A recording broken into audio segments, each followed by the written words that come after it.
That is. You got a system with them? Yeah, I'm just talking to him directly with the computer. So it's good to hear him start with his opening words yesterday. Yeah. But it was because of communication. I was letting them know, like, hey, you can go, but we got it now. We're good. All right, you guys. I'm gonna start with the intro right now. All right.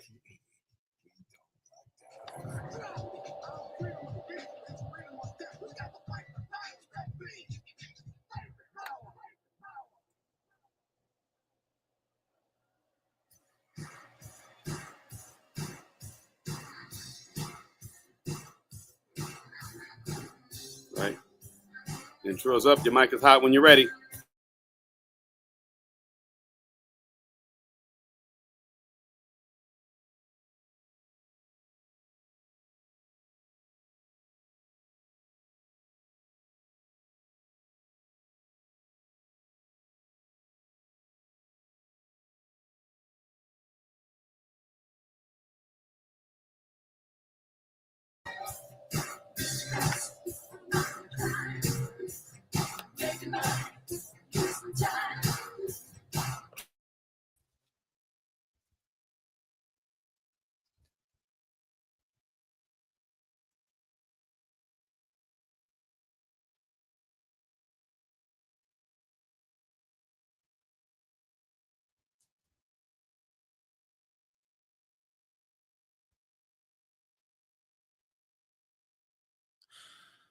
I'm Jesse Jackson Jr. Welcome forward to the Jesse Jackson Jr. Show. What an amazing show Tavis Smiley just had on KBLA Talk 1580. Wow. The entire Democratic Party was dealt a major blow in New York yesterday. It's not something we're going to get to ignore because the primary season is just beginning in the Democratic Party. It seems that voters at the grassroots level have grown weary of traditional leadership. Many Democrats are now looking at and handicapping what took place last night. But it's not just about the policies. It's not just about the issues. It's not just about fighting Donald Trump. For some Democrats, it's becoming personal. They want the incumbents out. They no longer see them as big names, big legacies, big positions, and big titles. They see these men and women as not fighting for their legitimate interests in the streets. I don't know any other way to say it other than Mamdani in New York walked the streets of New York. He challenged the Democratic establishment. He won the Democratic primary in an election that the mayor himself was not in. The mayor, Eric Adams, is running now as an independent outside of the Democratic Party, in part because of his legal problems and his relationship with Donald John Trump. But there will be a split in the general election. Some people will go with Eric Adams, some will go with Mamdani, and others, we'll have to wait and see. A Republican tries to squeeze between the great fissure within the Democratic Party. Today, my guest is Atiba Madian. He's the president and CEO of Party Politics US, a data collection firm that not only gathers data from American voters, but also engages with young people to educate them on public policy. With almost 25 years of experience, Atiba has built coalitions between corporations, nonprofits, government bodies, labor unions, advocacy groups, and the private sector with a specialty in knowledge and expertise in legislative strategy, communication, community organizing, outreach, and education. Atiba, welcome forward to the Jesse Jackson Jr. Show. Jesse, it's great to be here. And wow, yesterday, your intro was great because yesterday was surprising to some, but as I said before we came on to you, some people are not reading the tea leaves. And that's exactly what I want to talk with you about. Your feet are on the ground. You have your head to the ground, your ears are to the ground, your eyes are to the ground. You see what's taking place in the Democratic Party. If I'm a traditional, in the 3 minutes that we have before we come to our break, if I'm a traditional Democratic politician, and I've been arguing all of the right polling questions, the right bells and issues, Medicare, Medicaid, Save Social Security. Yesterday wasn't just about policy. It was a rejection of Democrats within the party.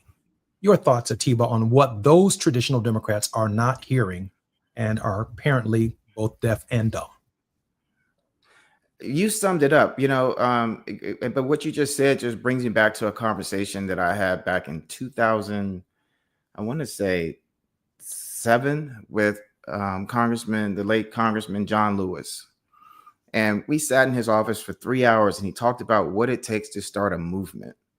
Mm. And he said, keep your eyes on the prize. And right now, people didn't take initially overall in the Democratic Party to Bernie Sanders. But there's been a movement that he's got going that has been going on for a long time that people are not paying attention to within the Democratic Party. And the Democrats are spending way too much time with this idea of raising money. And I spend parts of my day writing stop into text messages, asking them to stop sending me texts, asking me for money for some candidates that I have no idea who they are. And that is almost as if the Democratic Party has become just about being a business and raising money and not about being grassroots and doing what Mamdani did and actually walking and shaking hands and talking to people and actually listening to what people's concerns are. And I think that was what his message was in New York. And that's why he won yesterday. I can't disagree with you. I remember in the 9 successful campaigns for Congress that I had, what it meant to be standing at a metro station or a bus stop at 6 o'clock in the morning, people catching the early bus, shaking their hands, restaurants, visiting them where they were when they got off the bus, having cups of coffee for them. Not something easy to do. I mean, real retail politics and personal relationships. I'm Jesse Jackson Jr. When we come forward, Atiba Madian is going to share with us his experiences on the ground and what could have taken place in New York over the last couple of months. I'm Jesse Jackson Jr. Listening to the Jesse Jackson Jr. Show.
She gave me a lie. Came through again, I said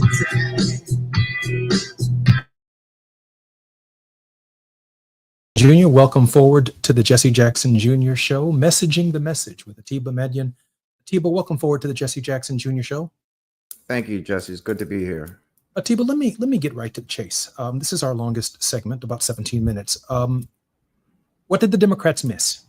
What are the traditional party stakeholders missing in the message in New York that made a 32-year-old candidacy, a 33-year-old candidacy in the city of New York, the largest city in the nation, such a profound message to the Democratic Party yesterday? Jesse, I think first thing is Democrats have to go back to their roots. You know, the roots are about the people. And, you know, you've got both sides championing this idea that a strong Wall Street is good for America. A strong Wall Street is only good for America if Main Street is also feeling prosperity. So you go back to 1992 to 2000, you know, there were people who were critical of President Clinton, but President Clinton's policies addressed the middle class. There were people who decided in November of 2024 that they wanted to go a different route than President Biden. But what was the messaging there? The messaging was, we're going to build the middle class out. Why is that such a bad thing? The Democrats can't keep saying that they're for something, but not doing something. And that's what they keep doing. They're not doing the things that, for instance, Lyndon Johnson did with addressing poverty. They're not doing the things that, for instance, Franklin Roosevelt did in addressing the working class, because they had to, they were forced to because of the Depression.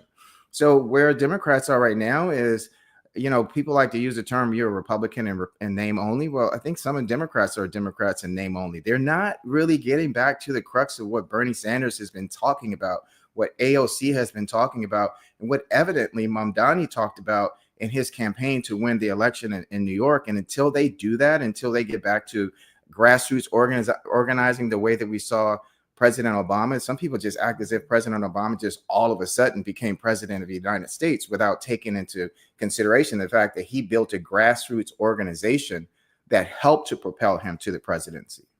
You know, I think in this moment about just how divided the nation is and how polarized it is, and I can certainly see this fight and this battle taking place in Blue America. That makes sense in blue counties. It certainly makes sense in blue cities. I can see it boiling up here in the city of Chicago. I can see it in Los Angeles. I can see it in Philadelphia. I can see it in Detroit. Now, obviously, we saw it last night in New York. It's going to happen in Atlanta. There's no doubt about that. But I don't see how the message of democratic socialism works in red America. I only see it serving to a greater divide, if you will. And certainly the messaging of the democratic socialist tends to, well, let's just say when Lyndon Johnson said, if you could convince the lowest white man to not, he could pick the pocket of another white guy, right? So it just seems to me that there has to be a messaging that cares for all people, from healthcare to housing to all of the economic issues that we know impact the life, liberty, and the pursuit of happiness of people, and the reality that we too are Americans, that we are not some Marxist Leninist, but that there is a way for us to participate in the great bounty that is America. I'm hesitating because people keep talking about this idea of this label of socialism, and socialism is supposed to be counter of capitalism. But where has capitalism helped the poorest of poor? Where has capitalism not had its roots in slavery? So, you know, where Democrats, in terms of messaging the message, what Democrats, I think, will do a better job of doing is not just labeling themselves. It's about identifying what is the root cause of why they lost the election in 2024. The root cause or reason why they lost wasn't because of Joe Biden. It was because they didn't have an economic message. It's because the Democrats keep taking up this whole thing as having this overall umbrella that's supposed to be, we're for this, we're for this, we're for this, we're for this. people are tired of hearing what you're for. They want to know what you're doing for me. What is putting more money in my pocket? The reality is, under Joe Biden, the economy was getting better. But the Democrats didn't message that. They ran away from the idea of talking about Joe Biden and his policies. Now we're in a situation where I don't know why it seems or feels as if the economy is going, people think that the economy is getting better, depending on who you talk to. But if you go into Wyoming, where the minimum wage is $5.15, you go into Georgia and ask somebody or Atlanta, about the minimum wage being $5.15, you're going to have a disparity in terms of the demographics. We know that. That's America. We have 50 states of mind. We say 50 states. We have 50 states of mind. But the bottom line is, a person's making $5.15 in Wyoming is hurting. A person in Georgia who's making $5.15 is hurting. So there is a unifying message that Democrats can adopt without talking about socialism, without talking about capitalism. Just talk about economic means and how I can keep a roof over the heads of my family, how I can put my kids in college and help them to get in schools, how they can get a step forward, a step up, and how can I buy a home? How can I have a piece of this American pie that seems to be promised to all these other people? And that recognizing that the immigrants aren't the issue. The issue is right here in America with our whole idea of dividing ourselves, as opposed to recognizing we're stronger together. We're just as strong together, if we think about that from an economic standpoint, as we are when we're cheering on our athletes to go overseas or go somewhere else and compete in the Olympics. When I think about democratic messaging, and when I think about progressive and winning messaging, for me, that means an American value, right? So when I see, for example, what's at stake in 2026, I see the Constitution on the ballot. I see democracy on the ballot. I see the role of the federal government with the states on the ballot. And I see the straight line through the Constitution, through the role of the federal government to the least of these in the poorest counties in America, in Mississippi, in Alabama, south side of Chicago, in Los Angeles, in New York. I see a straight line that leads to a simple message. What do the people of New York want? That the people of Los Angeles want? That the people of Chicago want? And what is the economic foundation for it in the Constitution? And this is what I've arrived at. All citizens should enjoy the right to a public education of equal high quality, a constitutional amendment. It is an economic plan for all 90,000 schools. Rebuild them all. If every single one of them doesn't have an Olympic-sized swimming pool, if every one of them doesn't have a geometry teacher, if every one of them doesn't have Latin, French, English, and Spanish and multiple language instructors, including the basics of reading, writing, arithmetic. I'm not stopping there. All citizens shall enjoy the right to health care of equal high quality. That's an economic program, but it's a constitutional amendment. If we have to build 50 new Mayo clinics, 50 new Cleveland clinics, one in every state in this nation with 5,000 beds to provide the American people the highest quality of care, that's an economic message that works, but I'm not a socialist. I mean, I don't want to run against a hammer and a sickle in a campaign where someone says, oh, he's the democratic socialist. Whether the hammer and the sickle have anything to do with it or not, it doesn't matter. In the last 2 weeks of a campaign, when someone puts up a sign who's on the other side of the candidacy and they make me un-American, Atiba, I can't win.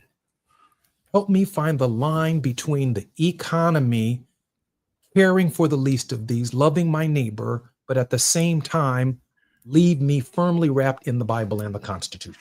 Get me there, Atiba. Yeah, what I'm about to say, blame my mom. Because my mom puts so much of an emphasis on us about history, right? So I don't think you can tell any of this story. I've just finished watching Yellowstone in 1923 and 1883, and I was totally amazed because it was the first time I really saw like this depiction of white America and Native Americans in the context of the way that they did over the course of a series, not a movie, not a film, but in a series. America has a reckoning. All this stuff that's going on, the Democrats used to be the party for slavery. The Republicans were the party that was against slavery. 1854. At some point, messaging switched that, right? Yeah, 1930. I put that at 1935.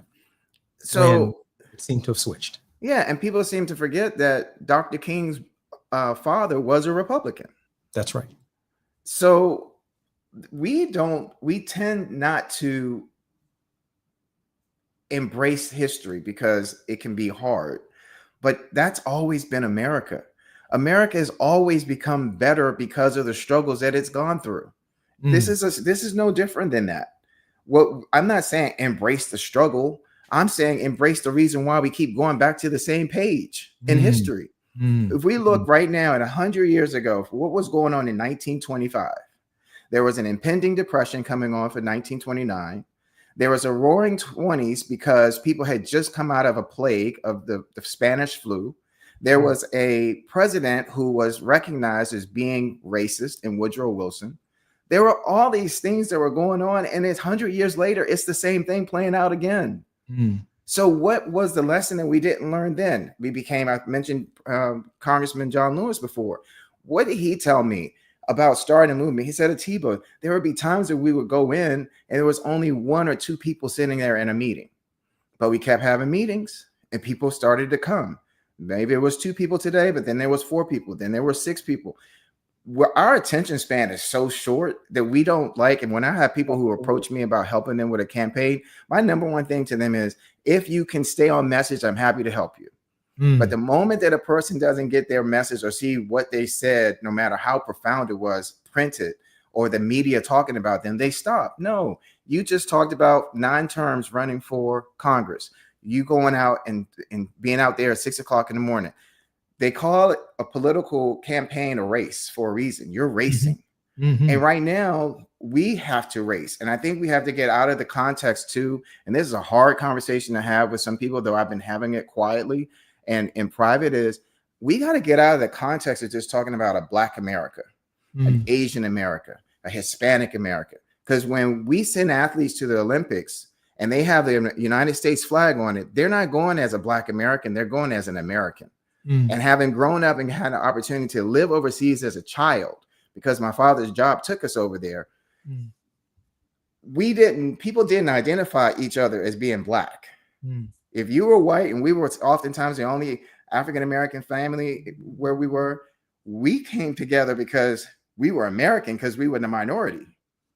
And here, we just keep allowing ourselves, as Abraham Lincoln said, a house divided cannot stand. That's what is going on right now. So I think ultimately, when you're talking about messaging and what does the Democratic Party need to do, they need to have a message of hope and not a message of fear. Every time I'm getting these text messages, they're always fearful. It has to be, we've got to go back to, people look at President Obama like, oh, how do you get hope and change? But he did bring a message of hope. President Clinton did have a message of hope.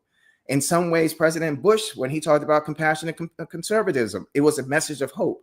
The question now, and people may not like President Trump, but he did give a message of hope to some people in America. So we've got to figure out how you take those things and put it together and mix it all together in the ingredients and figure out how this melting pot becomes something that we're pulling forward, an amazing dish, served warm, served cold, but that's American, that that resonates with everyone, not just resonates with someone.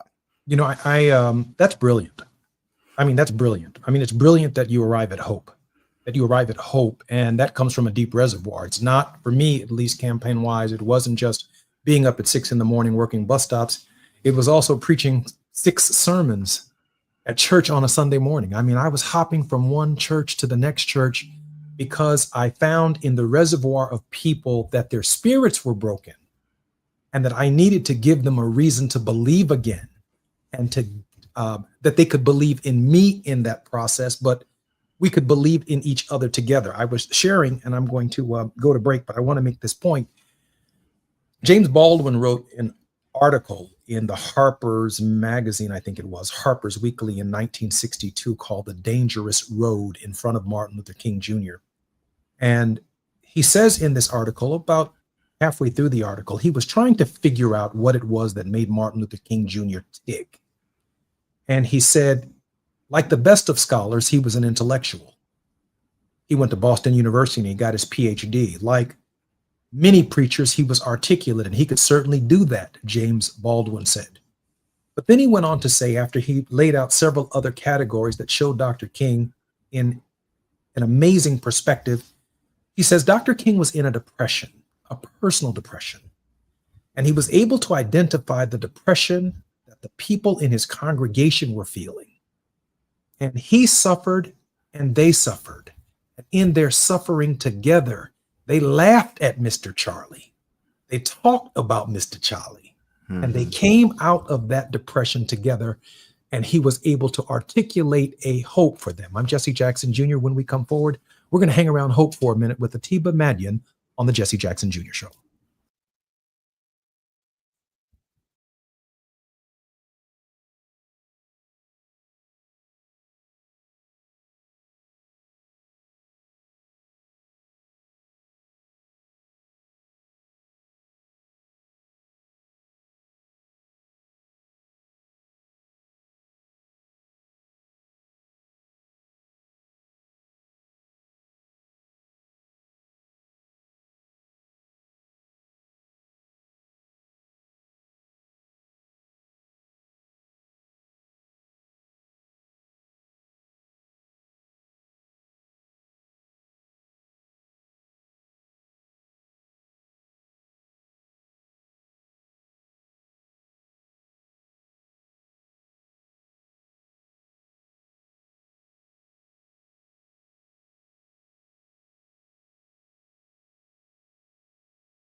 I'm Jesse Jackson Jr. Welcome forward to the Jesse Jackson Jr. Show. My very special guest, Atiba Madian, is the president and CEO of the Madian Group, a firm based in Washington, D.C. that focuses primarily on party politics, data collection firm that not only gathers data from American voters, but also engages with young people to educate them on public policy.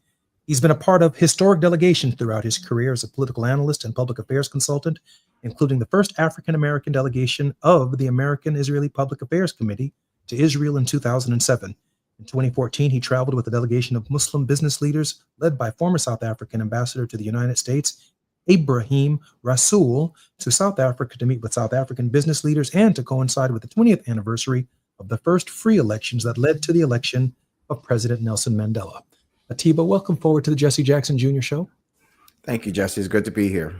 Let's go to this place of hope where James Baldwin left us in his critique, analysis, profound understanding of Dr. King.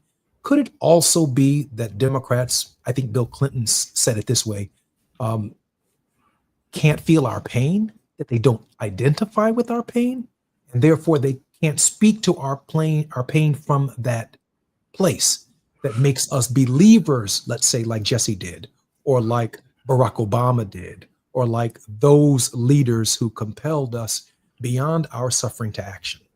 Yeah, I'm glad you said that. Jesse, a couple of things, even, every day I'm thinking about two things, hope and love. Mm. We often hear people talk about faith. I'm not quite sure you can have faith without also having an ounce of hope. Mm. And if you think about clergy wearing a black with the white here, Mhm. right? From what I've come to understand and have embraced is that black represents faith, white represents hope. So we want to have those things together. So when you talk about President Clinton, where was President Clinton always talking about being from? Hope, Arkansas. Mm. I don't think that like, when my faith doesn't allow me to think that was by accident that he had this connection to Hope, Arkansas. Mm. My belief that President Obama becomes the president doesn't. My hope is that that it's not a mistake that his father was born in Africa and his mother was born in Kansas. Mm. So when you look at those ingredients, what have you, even with President Trump and making America great again, all these things are just part of the fabric of what God has given us and for us to like look at, to identify, and how do we bring about and get back to faith and hope. The problem with America is that we've lost our faith and then we don't have hope, because in order to be able to do a lot of the things that are going on right now, you can't have hope. Right now, everything is about fear. People are turning the television on. I'm picking up the phone every day, reading the news. What is it? The news is filled with nothing but fear. Mm. Where is the hope? And we can never manifest and get ourselves out of this without faith and hope. And so, when your father, I just remember, keep hope alive. Mm. But we heard it, but he kept saying it. And it was a great message. Up with hope, down with dope. Mm. These are all things that were planted in me. Mm-hmm. And so where'd your father come from? You talked about Dr. King and being depressed and all the who wouldn't be depressed going through all those things and trying to lead people, and I think about, for instance, an organization that people call the Black Nationalist Group that I came from. My parents were members of the Nation of Islam when I was born, and the nation provided hope to African Americans by saying, do for self. Mm. What did John F. Kennedy say in his 1961 inauguration speech? Ask not what your country can do for you, ask what you can do for your country. Mm. And I think that's where this whole messaging thing of hope has to come from within. We have to find out, what are we willing to do, give, sacrifice, and make way for a better place. And you have to hope. You have to have faith about doing the work that things are going to get better, but you also have to do so with hope. That's where I think the messages of Clinton and Obama And I'm saying this about President Trump because President Trump has given hope to some people the same way that President Obama gave hope to some people. And I think that you have to like really pay attention to that and trying to figure out from your messaging standpoint, where is your message going to resound, and not just say that you're going to do something, because that's where Mamdani's issue is going to be right now in New York. He's giving a lot of people hope, but can he actually carry out the hope that he's promised? I think that's right, and I think that, again, brilliantly, I think you put that in terms of messaging the message, and that is, in my opinion, these candidates cannot be separate and apart from the representation that they claim they are going to provide for people in state legislative bodies or in the Congress of the United States, or if they're running for president. I can tell you right now, if you were born with a silver spoon in your mouth and you think you can just run for president and ignore people who are about to get kicked off of the Medicaid rolls, the only health care they have access to, or the only food on someone's table, or the only education through scholarships or through federal loan programs that they were ever going to get, if you're going to talk past the reality of their pain and not identify with it, I don't see a future for this political party. And towards that end, how do you shape someone? But you're not running for Congress, as far as I know. You're not running for the Senate, as far as I know. And I don't believe you pitched your hat in the ring for 2028. I wish you would. But how do you shape not phony candidate preparation, but find people in this space to step forward? I had a hard time with this New York City race. I'm not going to say who, but I have a good friend who ran in that race. And he called me a couple times and asked for dollars. And I don't want to say I ignored the call because I called back once, but I just kept looking at the polling and kept saying, you're not going to win. When I look at the Michigan Senate race, I had people who were asking me to give to a candidate there. And I was like, that person's not going to win. I think that people have to get outside of let go of their ambition and look at the reality. And the reality is that Democrats have to be figuring out, okay, if we have these candidates on the thing, regardless of a primary, who are polling at 1% and less, get out of the race. Let the better ideas come forward and help people who align best with what you think should be the platform. Because then in turn, those people will come back and help you later on. I think that's right. People have to, as voters, also demand a better menu. If you're not if you're not sitting at the table, you must be on the menu. So a lot of us are on the menu right now. So whether or not it's Medicaid cuts or Medicare, and the questions I think that really that Americans should be looking at Democrats have failed on is that, and I've been saying this for 30 years, Democrats keep coming to our churches and asking for a vote on Sunday, but then or a vote on Tuesday. And then when they get into office, they don't pay up. President Trump has shown that, people said, well, we can't get voter reform. We can't get police reform because we don't have this. But the Democrats have had the presidency, the Senate, and the House. What does the president have right now? The presidency, the Senate, and the House. And what are they doing? They're ramming down things. That the Democrats didn't do that. And people have been saying, well, they could, but they didn't do it. So in 2010, they were happy because they got uniform health care through. And since then, what have they done? I mean, I'm always told, what have you done for me lately? And so Democrats, right? Yes. I'm Jesse Jackson Jr., listening to the Jesse Jackson Jr. Show. When we come forward, more of Atiba Madian on the Jesse Jackson Jr. Show.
I'm Jesse Jackson Jr. Welcome forward to the Jesse Jackson Jr. Show. This is the Jesse Jackson Jr. Show on Wealthy Wednesdays. In our next hour, S. Todd Yeary, doctor, PhD, practicing lawyer, practicing preacher and minister, will be with us in the next hour on Wealthy Wednesdays with Reverend Dr. Todd Yeary. We've got a lot to cover with Dr. Todd Yeary.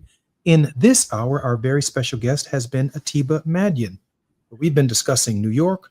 We've also been discussing that election last night. We've been discussing the character that it takes to connect with people and to identify with people and then to represent people at every level of government so that you're authentic. I think that's the word that I'm looking for. Atiba, welcome back to the Jesse Jackson Jr. Show.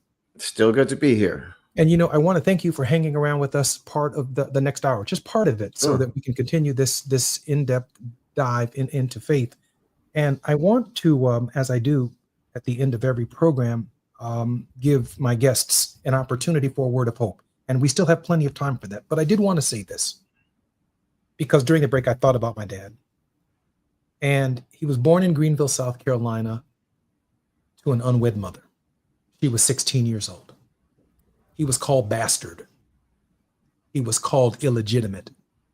She got kicked out of the choir at 16 years old because she was pregnant with him. She was told that her baby would never amount to anything. And that's the segregated Greenville, South Carolina that my dad grew up in. Somewhere along that journey, some people influenced my dad. He came up with this idea, I am somebody. And when he spoke to people, he spoke to them from the depth of his experience of nobodiness. And when we think about Dr. King being middle class, you've never not seen Dr. King well-dressed. And I mean well-dressed in the 40s, the 50s, and the 60s. A hat, a suit, a tie, the way he carried himself, Boston University.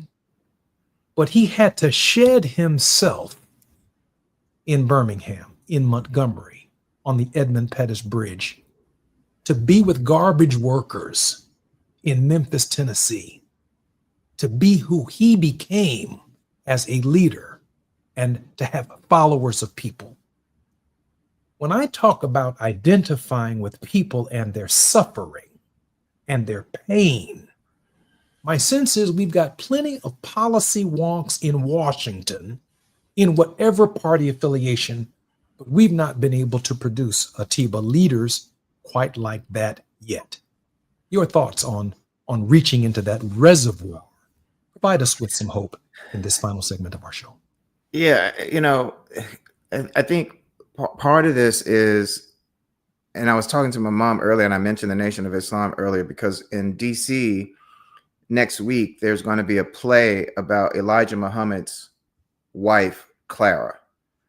And I'm saying that because within the Nation of Islam, they have what they call MGT, Muslim Girls Training.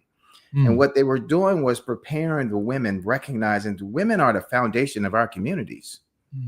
But, you know, I'm here in Miami, Florida, and I can't tell you how many times I see women outside with rollers in their hair and with slippers and pajamas, things that I would never have ever seen. In fact, like my grandparents would have said, what are you doing before you go outside like that? We've seen for decades young men and men in general walking with their pants down. You talked about Dr. King being depressed. This country is depressed. This country has a reckoning, as I've mentioned, because it has taken so much. And so when you talked about Medicare, and we were talking about the Democrats, here's the message that I think the Democrats should go to or should talk about, or what our next leaders, regardless of political party, should talk to, should promise and actually carry out. And that is, how are we figuring out how to increase our minimum wage to a livable wage? And a livable wage means $30, $35 an hour at least, regardless of what state you live in. Stop perpetuating this idea that we can't do it because businesses will flounder. Stop taxing businesses so much so they can pay employees. And put a tax on companies that then take away, have so much profit that it ends up hurting the workers, because you keep firing workers to help your bottom line. Because the bottom line is, a prosperous America with prosperous Americans will create prosperous companies and help elevate all of us. It's just simple math. Mm. And the thing is that we keep looking at this idea, and Democrats have done a job of protecting folks or whatever, and at the same time making promises but never carrying out the promise. So, you know, the Republicans, the Democrats, we want to protect the Republic. The Republic has to feed the interests of the people. Stop and give us vacation time. Stop and give us time to be able to be with our children. Stop and give us time to be able to think so that we can rationalize and invest and hire and fire bad politicians. Because the bottom line is the way that things are going in this country right now, the way the direction is, we keep asking why we don't have better elected officials. We don't have it because we keep accepting throughout our lives, where I just talked about in terms of how we dress, how we carry ourselves, we keep accepting mediocrity when we used to accept excellence. And we've got to get back to a point where we're building up and want to create the most excellent citizens for the world. Brilliant, Atiba. Listen, we got about a minute and a half left in this particular hour. I know you're going to hang with us. Tell us about your novel, Saving Grace.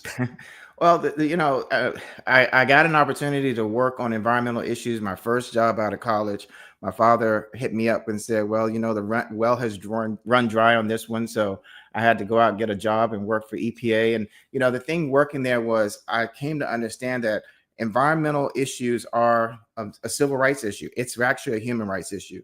So Saving Grace is actually about an attorney who's been kidnapped because he's working on a case and finds that there is some activity that's going on that's killing his clients.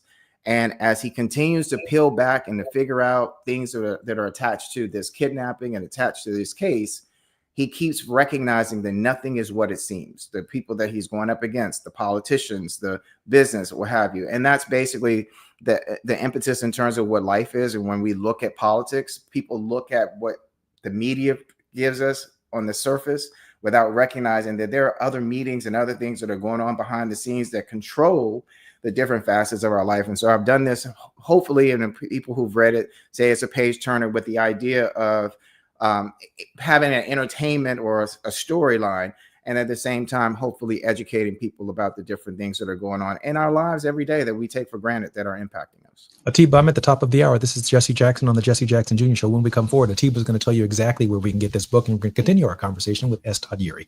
I'm Jesse Jackson Jr. You're listening to the Jesse Jackson Jr. Show.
I'm Jesse Jackson Jr. Welcome forward to the Jesse Jackson Jr. Show in the second hour of Wealthy Wednesdays. Our regular contributor, S. Todd Yeary, is the principal of the Yeary Firm, a Maryland-based litigation and government relations firm, and also serves as the senior pastor of the Douglas Memorial Community Church of Baltimore and affiliates.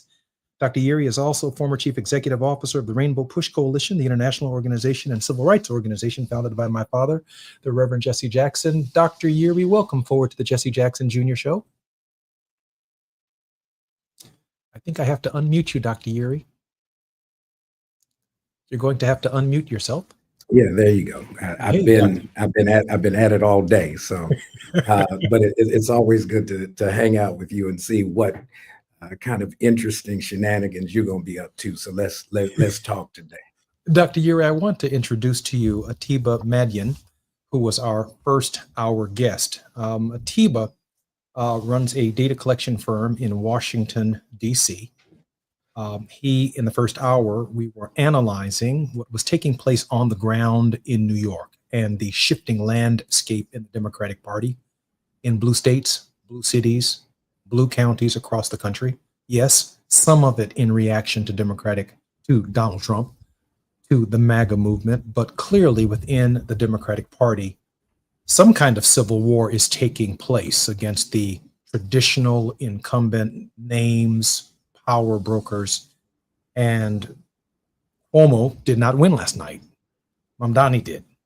And there are enormous consequences for that. We had, I thought, a very brilliant conversation, essentially directed by Atiba in the first hour, and it concluded, I'd like to think, on the authentic place from where hope comes that Mamdani represented in New York, an alternative, a clear alternative to the do-nothing politics of just policy wonks and people who follow polls and push buttons, but that authentic relationship with religion, with faith, with public service, with giving back. And as Atiba said in the first hours, his mama raised him right, and the things his mother taught him mattered. First, I want to make this introduction. Atiba, this is Attorney Todd Yeary. Todd Yeary, this is Atiba. It's great to meet you. Great to be here. Good to be with you as well. Dr. Yeary, I want to allow Atiba to finish sharing with us about his book, Saving Grace, and then we're going to continue this conversation from your perspective of what took place on the ground in New York. Atiba, we were talking about Saving Grace before the break. Yes, sir. I'll just say, if the listeners would like to get a copy, you can go to my website is my first and last name, AtibaMadjun.com. And I'll be happy to sign a copy and send it to you. Fantastic. AtibaMadjun.com. AtibaMadyun.com is where his book is available. He'd be happy to sign it. Please go to his website and find out more information about the book. Dr. Yeary, what happened last night? I think you said it best. The ground shifted. I think you're seeing a turning away from establishment entitlement around the Democratic Party and an openness and a willingness to explore other voices, to take the lead in terms of framing out a policy agenda that is actually focused on the interest of people. Now, of course, I believe last night may have been ranked choice. So the static dynamic of one and done has often worked against the interest of folks who are trying to make sure that they can penetrate this entitlement wall of historical politics. When you start changing the formula, when I can have a first choice, and then if my first choice doesn't come away with a majority on the first ballot, I then have a second choice, right? When we start doing ranked choice, first choice, second choice, who do I want? It now allows for a prioritizing of whose voice I want to hear. And so I think that is a significant shift from what the politics that we have known has always been. You pick your choice, whether you're going to ride a donkey or an elephant, or if you're going to go independent, you're going to pick your color, red, blue, or green. Now it says I don't have to be locked in other than the primary, if they're closed primaries, when it comes to determining who's going to move forward, whether it's closed or otherwise, it says I can then get somebody else possibly through who may not in a poll actually have the numbers to say that they could win 1-to-1. But when you invite more people to participate for more than one ballot, if you will, I think it really levels the field for us to get new and possibly exciting voices into the political discussion. We have about 1 minute before the break. Let me allow Dr. Yuri just to answer this question, and then we'll come forward with a broader conversation. And again, Atiba, thank you for yielding us some more of your time. Is there a message in this 1 minute that resonated with you, Dr. Yuri, that came through loud and clear for the Democrats across the country? I'm not sure thematically if there was a message except pay attention. You know, sometimes we make these things too complicated, but it sounds to me that if you could get someone who wasn't even polling, really registering in the early polls, who is able to position and build really kind of coalitions around the types of policies that he would want to advance, I think it says to the Democratic Party establishment that keeps holding on to the nostalgia of yesteryear, pay attention.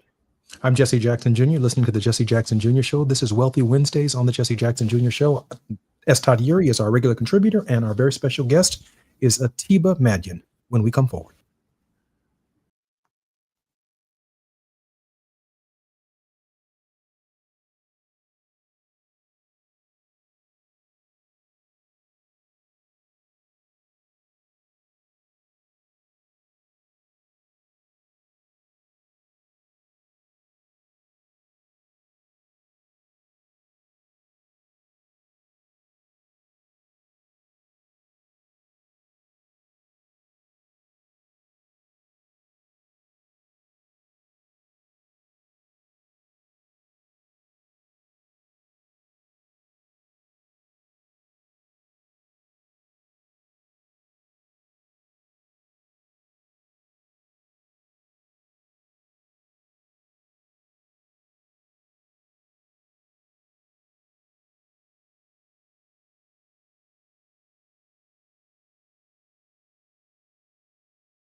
I'm Jesse Jackson Jr. Welcome forward to the Jesse Jackson Jr. Show. This is Wealthy Wednesdays on the Jesse Jackson Jr. Show with S. Todd Yeary, 1 foot in the pulpit and 1 foot in the courtroom. And our very special guest staying with us through the first hour is Atiba Madian. He is an author. He is a data collection expert. He studies corporations as well as voters. He's widely respected and widely sought after by government relations firms and everybody who wants to get elected to something. Atiba, welcome forward to the Jesse Jackson Jr. Show. Thank you. It's good to be here. Hey, let me just raise this because there's a lot of talk on the news programs all across the country about what New York represents. But Todd, you talked about the one-off, and that one-off is ranked voting. When I was in politics, we called it cumulative voting, where you vote for not just your first choice, you vote for a second choice, a third choice. In the final analysis, the third choice loses, but your second and third choice, if you were third choice voters, those votes are distributed upwards to the second and the first choices. And ultimately, every vote counts because no one's vote is wasted in that process. So Madian is the victor, Mandami, if you will, is the victor in that context. Now, the whole country is talking about how a trend is coming out of New York. Well, that trend is coming out of New York if you have ranked voting. That trend works in ranked voting. But if there is no ranked voting, the other 8 candidates in the New York race, had they only had a choice between Cuomo and Mandani, Mandani might not be the Democratic nominee today because he would be the machine-backed candidate, the candidate of Jim Clyburn, the candidate of all the Democrats that came in, not the Bernie Sanders and the AOCs, but the big Dems. Most Democratic primaries in the country, to which we are drawing certain assumptions going into the primary season, don't have ranked voting. So these are still going to be machine races with labor, boots on the ground. It's not going to be 1, 2, 3, your best choice. It's going to be whoever can put that organization together, get out of the box, and win on election day. To that extent, those machine Democrats, Atiba, may not be the beneficiaries of the Mandami messaging that catapulted him to prominence and to victory in the New York race. Help me here, Atiba.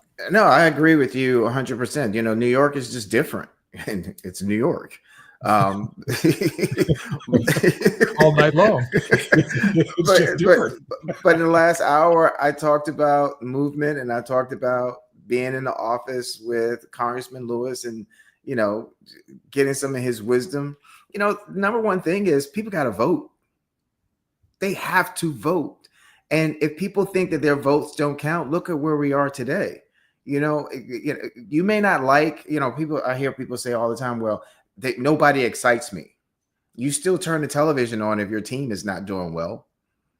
But people keep wanting, because we've been conditioned to this idea that we have to have someone who speaks to all of our issues. No, you got to figure out who's going to, and where the Democrats, I think, need to be right now, who's going to make your quality of life better, and go and vote. And if you don't like who you have to choose for, then either go pick up a clipboard and put your name on the ballot and have a message, or find somebody who does. It's just the bottom line. That is what the democracy is about. And right now, when you have millions of people who are not voting, but then millions more who are complaining, then the problem is not the Democratic Party. It's not the Republican Party. It's the voter. Todd, mainstream Democrats who don't have ranked voting systems, did they learn anything last night, or are they just going to carry the same old message and not appeal to young voters who showed up in great numbers in New York with their stale messaging and stale messengers? So it depends. And since you have a good data person on, the thing that I would want to look at is how many overall voters participated. Do we get any demographic insights to let us know whether or not ranked choice voting gave us a broader tent of folks participating, or did we just see a new process for those who have historically gone out to participate in primaries, right? That's one. I think we got to get a little more information to tease that out. Once we look at that, whether it's if you can glean SES, age, education, a number of different factors that will inform, then I think that allows us to then maybe extrapolate some insights that might be applicable to the Democratic Party. Net, the outcome, I think, is a byproduct of what we think ranked choice voting could give.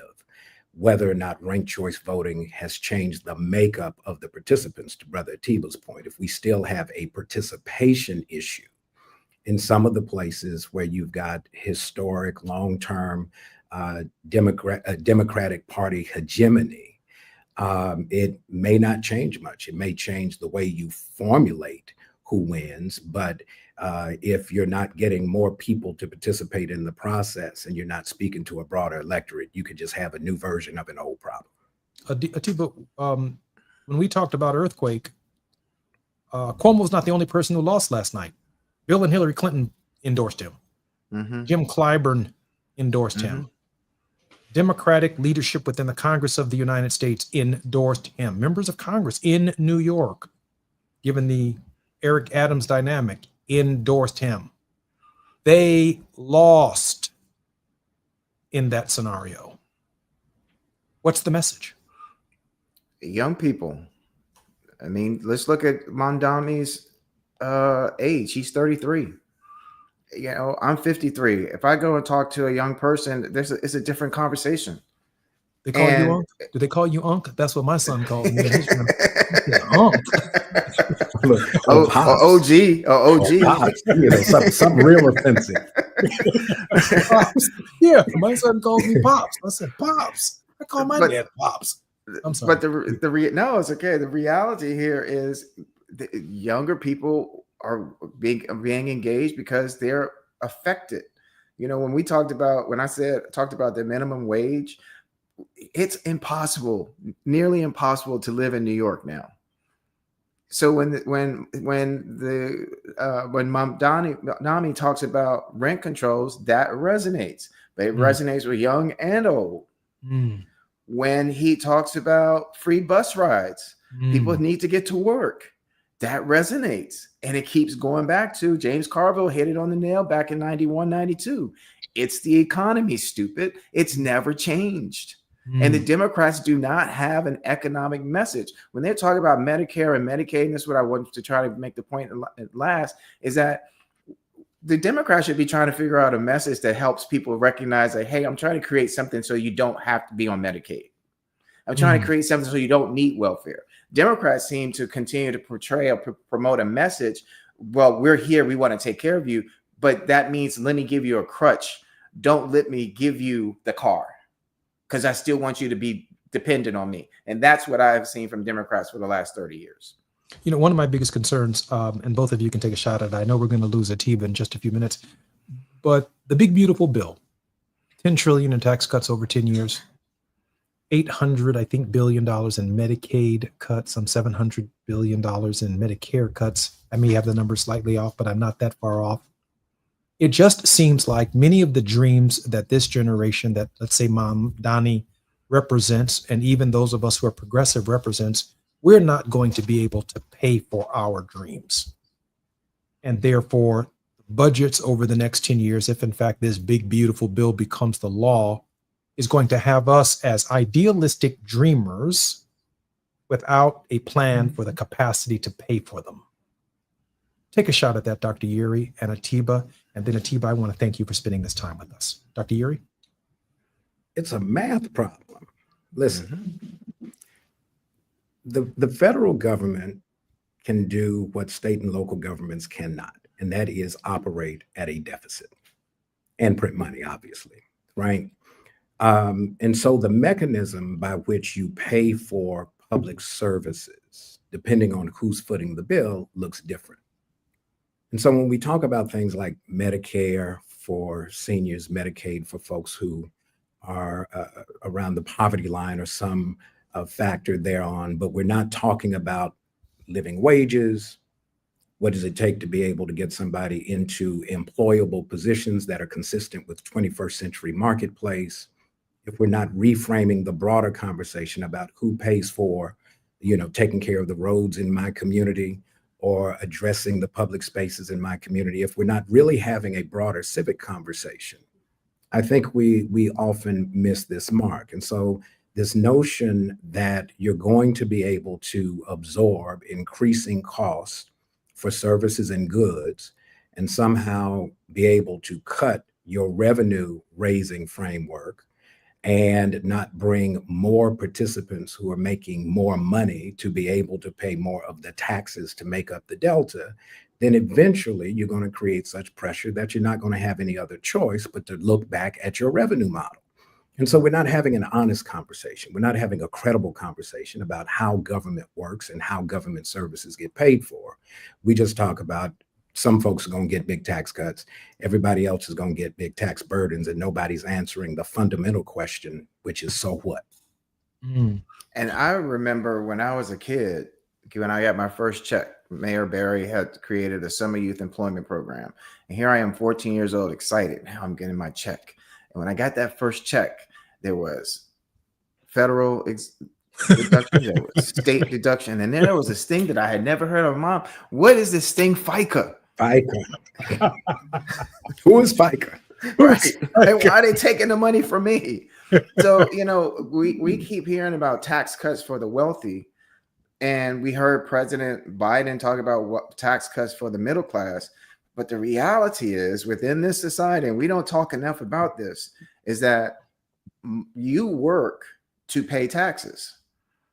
And then the federal government then runs a deficit. But if I run a deficit, I'm out on the street. State government runs a deficit, then they have to figure out how they're going to borrow or steal or whatever to get to have that balanced budget. And all along, the people are the ones who are put to blame because, we got to pay for your health care. We got to do this. Well, I'm working and I am the engine that makes the country run. So I think that, the part of the Democrats' conversation really should be, how are we helping to not only cut your taxes? Because the wealthy are feeling like, well, we're paying taxes and we see us having to have more police officers. We see that, we having to keep paying for more people to go to school because I can pay for my kid to go to a private school. There has to be a national conversation about how we all can get along in this process. And at the same time, not necessarily be so dependent and so many people be dependent on the government. How are we helping people so that they can stand on their own 2 feet and be able to take care of their families and be able to be the engine through the worker, and at the same time, vacation. I'm real big about this vacation thing. 2 weeks a year, if that. We've got to really think about how we're making this about the American worker, so that when people do retire, they can live comfortably, so that children can have food on their tables, and so that parents aren't having to work 1, 2, and 3 jobs to make ends meet. Atiba, thank you for being on the Jesse Jackson Jr. Show. Thank you for having me. It's great being here. Where can we get Saving Grace once again? My website is Atiba, ATIB as in boy, MADYUN.com. And I'm happy to sign a copy and send you one. Atiba, you're always welcome on the Jesse Jackson Jr. Show. Thank you for your contribution today. Thank you so much. Great to be with you. Take care. Thank you so much. Bye-bye. That's Todd Yeary. I am an idealistic person. I'm 60 years old. I still have this zest and this zeal that everyone deserves healthcare, education, a clean, safe, and sustainable environment, that fair taxes will one day be part of the structure of the Constitution. None of these things are there, but we're about to give $10 trillion away to Zuckerberg, Elon Musk, and people who don't need it. 1%, 2% of the population. How are we going to pay for these dreams? I heard a wonderful speech last night from Mandami, and I know that we only have, 1 minute before the break, before we come forward. So I know that you're going to have to answer this question on the other side, and obviously this is going to end in the next segment on a word of hope from S. Todd Yeary. But man, I just don't see how there's not a jackknife that's coming for progressive politics, which makes the case for all of the possibilities and all of the things that America says that it can be, or that we desire for it to be. Somewhere in that Bible, it says, where your treasury is, your heart shall follow. I'm sorry.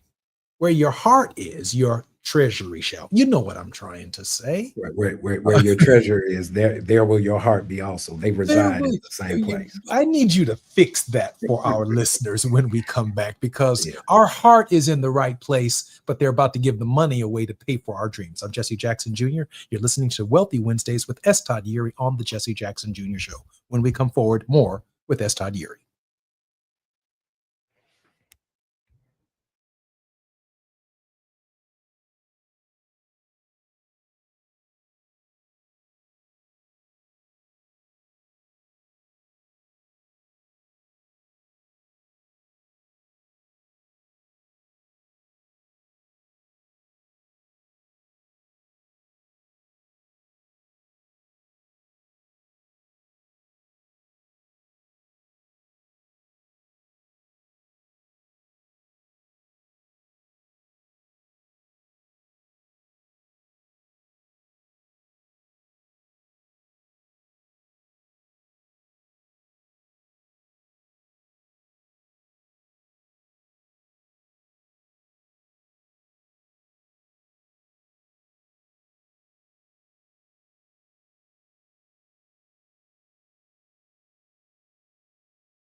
I'm Jesse Jackson Jr. Welcome forward to the Jesse Jackson Jr. Show. You are listening to Wealthy Wednesdays with attorney S. Todd Yeary, 1 foot in the pulpit, 1 foot in the courtroom. Dr. Yeary, welcome forward.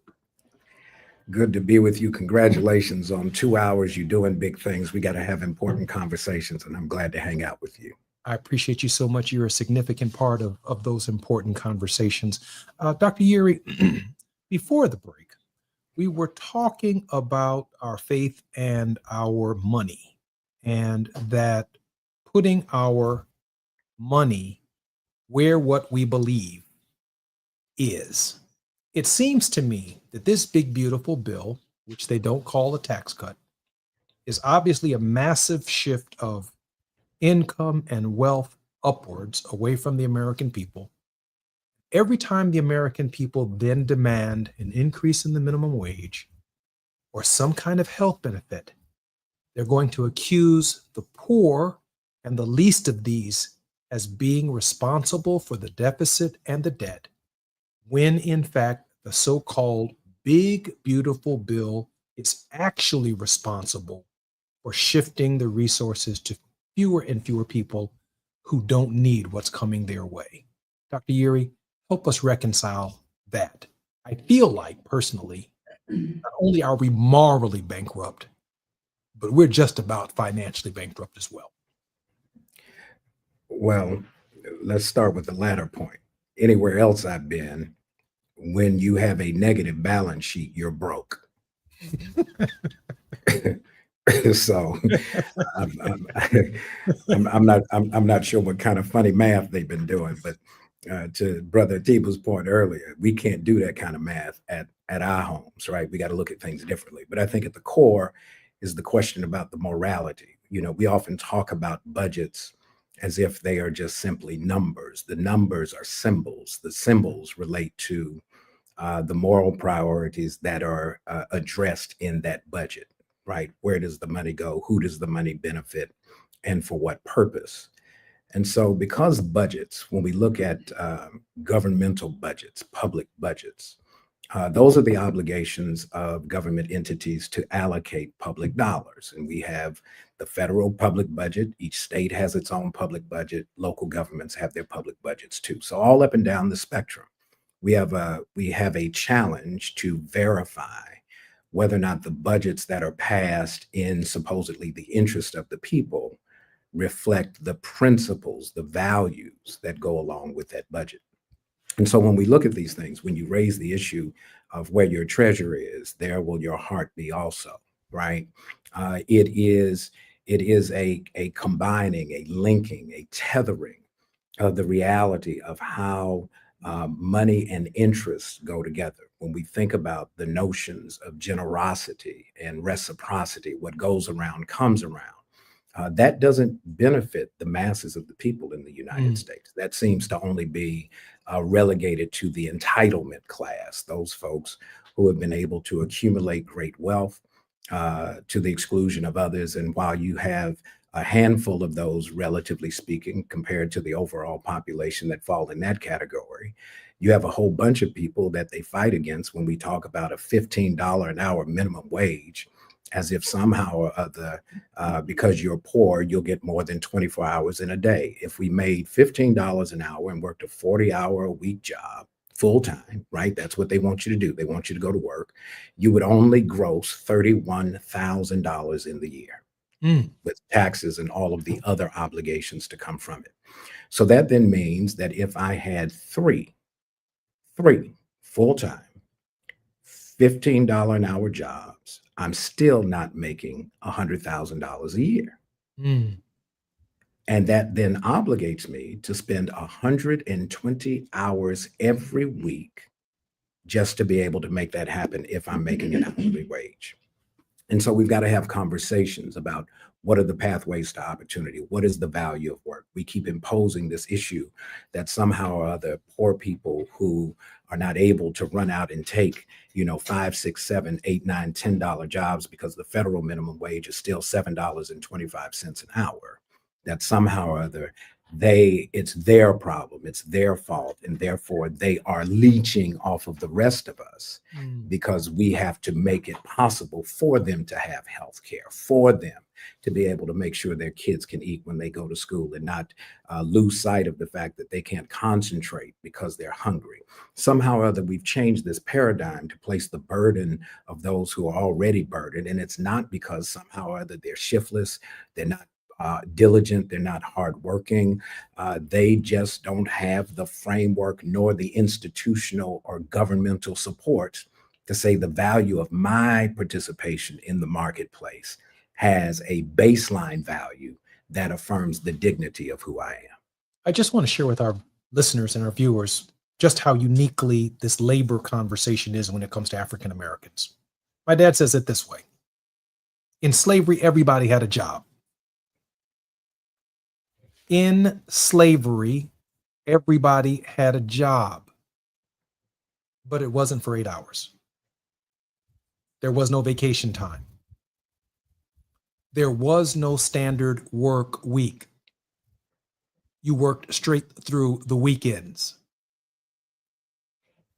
The job was round the clock from the plantation to the master's house. Round the clock. There were no health care benefits. There were no retirement benefits. Without slavery, the Emancipation Proclamation, the Juneteenth commemoration, the 13th, 14th, and 15th Amendments to the Constitution, slavery became a new form where at the end of a hard day's work, you still could not feed your family. It's the same system by a different name. It's not chattel slavery with chains and whips and a foreman. It's labor slavery. It's working without benefits. It's paying taxes on tips. It's challenging state governments to keep up with the federal minimum wage and not have a minimum wage beneath the federal standard, and then fighting the federal government to raise the minimum floor beneath which no American can fall. $35 an hour. So that you can work your way out of a ghetto, out of a barrio, and out of a trailer park, have benefits, have a quality of life, and yes, as Atiba said in the previous hour, a couple of weeks off for vacationing with your family. My Uncle Foster in Greenville, South Carolina, he must have died, I'm 60 years old, he must have died 50 years ago. Spending time in the South, in Greenville, South Carolina, Uncle Foster would come from Easley to Greenville to visit us. He had the same pair of overalls most of his life. He worked at the mill for 70 years. For every year, he never missed a day at work. And you go to his little shotgun home, he prided himself in these little black frames that he had all across his house. From the first day he started work, he never missed a day of work. Every year, he became known as the worker who had the perfect attendance at the mill. They'd give him a little frame certificate. And the only year that he did not have a frame certificate, he decided to come to my grandfather's funeral. Mr. Charlie wouldn't give him the day off. And the one day he missed at work, living in his shotgun house with chewing tobacco smell all over the front porch, was the day he had to make Grandpa Charlie Henry's funeral. That's the world we live in. Many years after the 13th Amendment to the Constitution.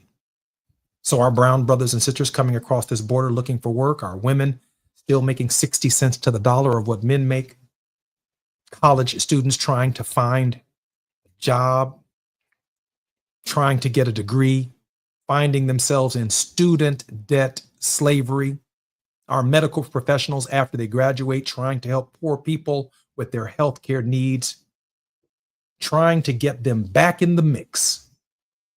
It's one of the great challenges of our society. I'm Jesse Jackson Jr. with S. Todd Yuri on Wealthy Wednesdays. When we come forward, maybe one more question for Dr. Yuri, but we're going to let him take us out of here on a word of hope. I'm Jesse Jackson Jr. You're listening to the Jesse Jackson Jr. Show with S. Todd Yuri.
I'm Jesse Jackson Jr. Welcome forward to the Jesse Jackson Jr. Show. This is Wealthy Wednesdays with Reverend Dr. S. Todd Eury, the politics of our faith. Dr. Eury, welcome forward to the Jesse Jackson Jr. Show.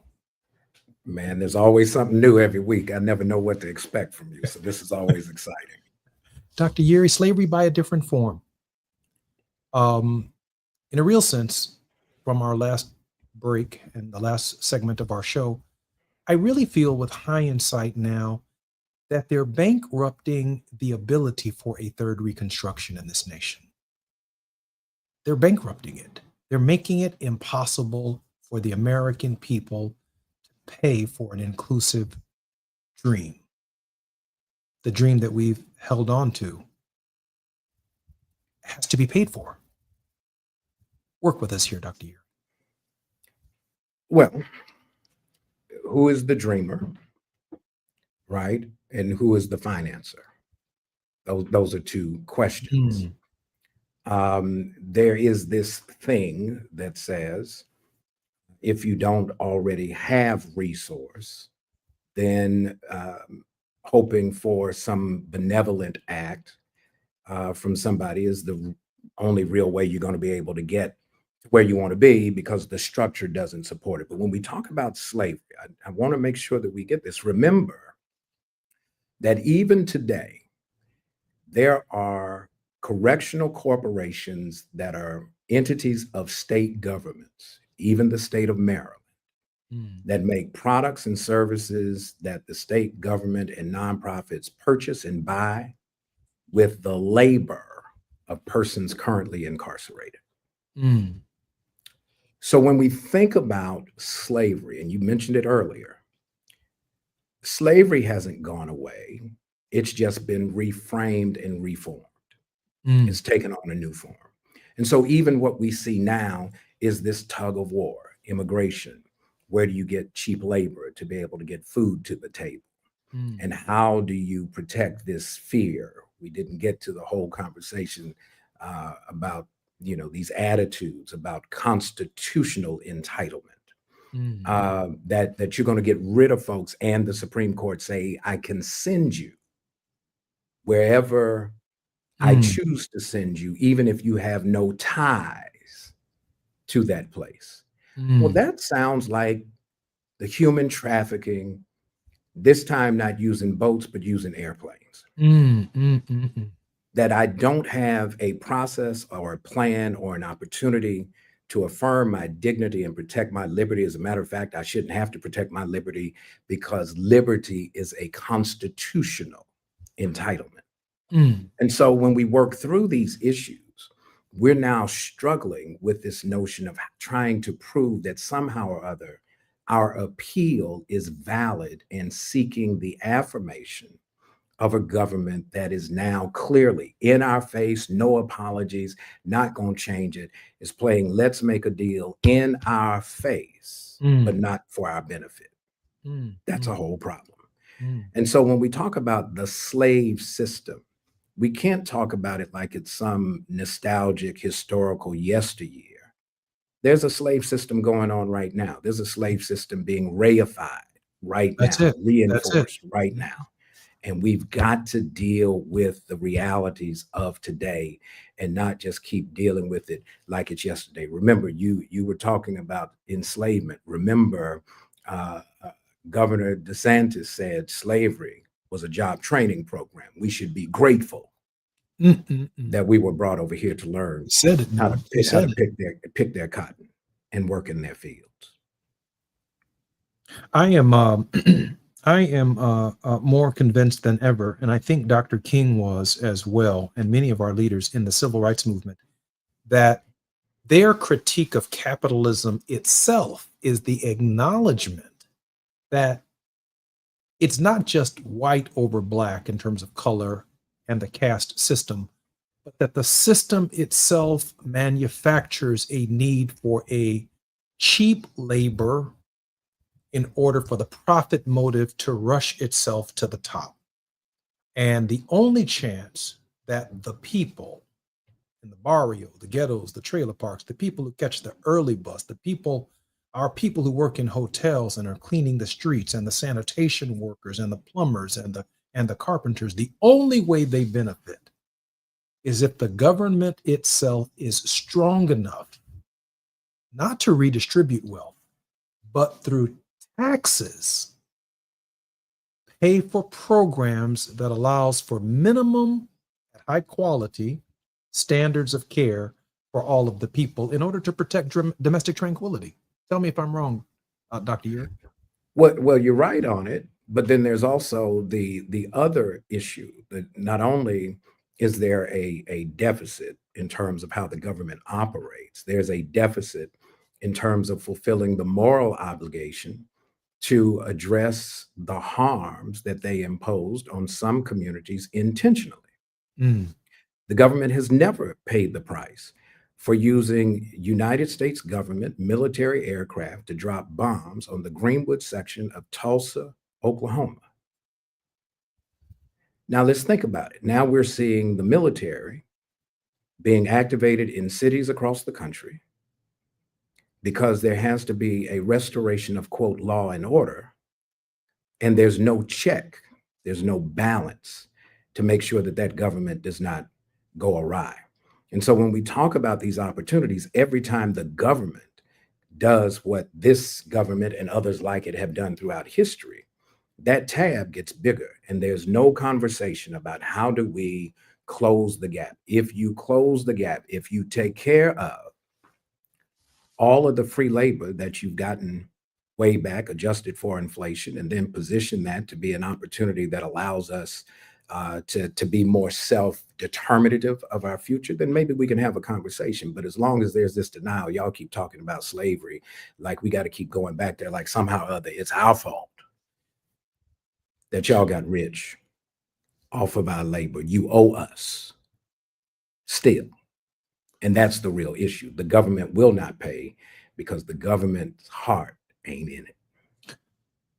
This has been one of the wealthiest of all Wednesdays. I'm Jesse Jackson Jr. You're listening to the Jesse Jackson Jr. Show. Our very special guest and contributor has been S. Todd Ure, and we want to thank Atiba Madian for his invaluable contribution to the ongoing struggle to build a more perfect union for all Americans. I'm Jesse Jackson Jr. Until tomorrow, the Jesse Jackson Jr. Show.